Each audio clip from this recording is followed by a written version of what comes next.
ساتھ کھڑا ہے، امام حسین کے ساتھ کھڑا ہے یا پھر یزید کے ساتھ کھڑا ہے؟ بڑی معذرت کے ساتھ اگر برا لگے تو معاف کرنا، کڑے پہننے کا نام حسینیت نہیں ہے، ڈورے ہاتھوں میں باندھنے کا نام حسینیت نہیں ہے، رنگ برنگی کپڑوں پہننے کا نام حسینیت نہیں ہے، 10 دن کے محرمی بننے کا نام حسینیت نہیں ہے۔ حسینیت کیا ہے؟ حسینیت یہ ہے اگر دین کے تحفظ کے لیے گھر لٹانا پڑے تو گھر لٹا دو، اولاد لٹانا پڑے تو اولاد لٹا دو، حتیٰ کہ جان بھی قربان کرنا پڑے تو جان بھی قربان کر کے بتا دو، جان اہم نہیں ہے، اللہ کا دین ہے۔ اللہ یا رسول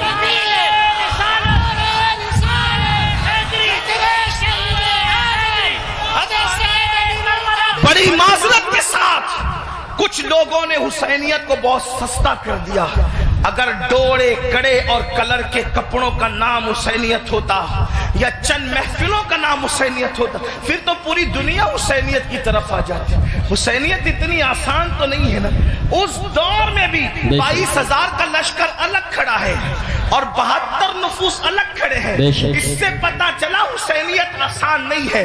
اب اپنے آپ میں ڈوب کر سوچو، قیامت کے دن اللہ اکبر کس کے ساتھ اٹھو گے؟ میری قوم کے وہ جوانوں جو اپنی راتوں کو گندی فلموں کے ساتھ جو ہے وہ اللہ اکبر جہنم کے عذاب کو قبول کرتے ہوئے، خدا کے چیلنج سے نہ ڈرتے ہوئے، نرم نرم گدوں پہ لیٹ کر اگر زنا کے مناظر دیکھ رہے ہو تو میں یہاں علماء موجود ہے، ایک بات عرض کروں کہ یزید بھی تو کہیں پھر ایسا کام کرنے والوں سے اس معاملے میں 2 قدم پیچھے نظر آ رہا ہے، اور میری قوم کے وہ جوان جو اپنے آپ کو حسینی کہہ رہے ہیں وہ اس معاملے کے اندر اس معاملے میں کہہ رہا ہے، کیا وہ یزید سے 2 قدم آگے نظر نہیں آتے؟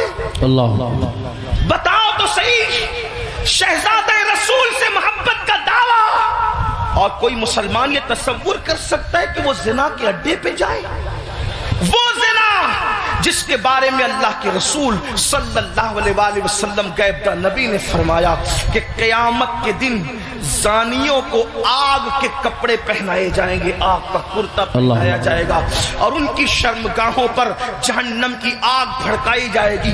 پھر اس کے بعد دوسری چیز شراب کو لینے، نشہ کو لینے۔ اللہ اکبر، 16 17 سال کے لڑکے آج ہمارے نشہ کی طرف جا رہے ہیں، اور اللہ اکبر نشہ کی طرف جو چیز لے جا رہی ہے، مجھے ایسا محسوس ہو رہا ہے کہ حقہ جو ہے وہ انسان کو نشے کی طرف تیزی کے ساتھ لے جا رہا ہے۔ میں حقے پر کوئی حکم تو نہیں لگا رہا ہوں، ویسے کہ کوئی میں مفتی بھی نہیں ہوں کہ میں حقے پر کوئی حکم لگاؤں، حکم بیان کرنا میرا کام نہیں۔ میں ایک چھوٹا سا طالب علم ہوں، اصلاح معاشرہ کی محفل میں صرف دل کا درد لے کر کے آیا ہوں۔ ابتدا حقے سے ہوتی ہے، حقہ تو کوئی حرام نہیں، اس طرح کی لوگ بات کرتے ہیں، پھر دھیرے دھیرے سگریٹ پر آتے ہیں، اور سگریٹ کے اندر پھر کیا کیا لگا کے پیا جاتا ہے مجھ سے زیادہ آپ لوگ جانتے ہیں، اور آپ لوگوں سے ہی ہم تک باتیں پہنچتی ہیں، اور پھر دھیرے دھیرے انسان ایم ڈی کا، نشے کا، اور خدا جانے کس کس چیز کا عادی ہو جاتا ہے۔ آپ سے پوچھتا ہوں، یزید بھی نشہ کر رہا ہے، آپ بھی نشہ کر رہے ہیں، اور یزید کے اور آپ کے نشے میں فرق کیا ہے؟ اللہ اکبر، شاید یزید نے ایم ڈی وغیرہ کو خواب میں بھی نہیں دیکھا ہوگا۔ اللہ اکبر، اندازہ فرمائے کس طرف جا رہے ہو۔ اللہ اکبر، امام علی مقام علی جدی والی سلام کے سامنے یہ چیلنجز تھے۔ آپ اپنی قوم کو جرائم سے بچانا چاہتے تھے، آپ اپنی قوم کو گناہ سے بچانا چاہتے تھے۔ جانتے ہیں اللہ کے رسول صلی اللہ علیہ وآلہ وسلم نے بستیوں کے اجڑنے اور گھروں کے اجڑنے کے لیے جو بات بیان فرمائی ہے اس کو دل کے کانوں سے سنیں۔ اللہ کے غیب داں نبی صلی اللہ علیہ وآلہ وسلم ارشاد فرماتے ہیں، راتوں کو کچھ لوگوں کے مکانات خود بخود زمین میں دھس جائیں گے، زمین کے اندر جو ہے زمین بوس ہو جائیں گے۔ آپ کبھی سنتے ہیں نا کہ فلاں بلڈنگ گر گئی، فلاں بلڈنگ زمین میں دفن ہو گئی۔ میں یہ نہیں کہتا کہ سب اسی وجہ سے ہوتی ہے، لیکن اللہ کے حبیب غیب داں نبی صلی اللہ علیہ وآلہ وسلم گھروں کے اجڑنے کے، گھروں کے زمین بوس ہونے کے اسباب کیا بیان کرتے ہیں۔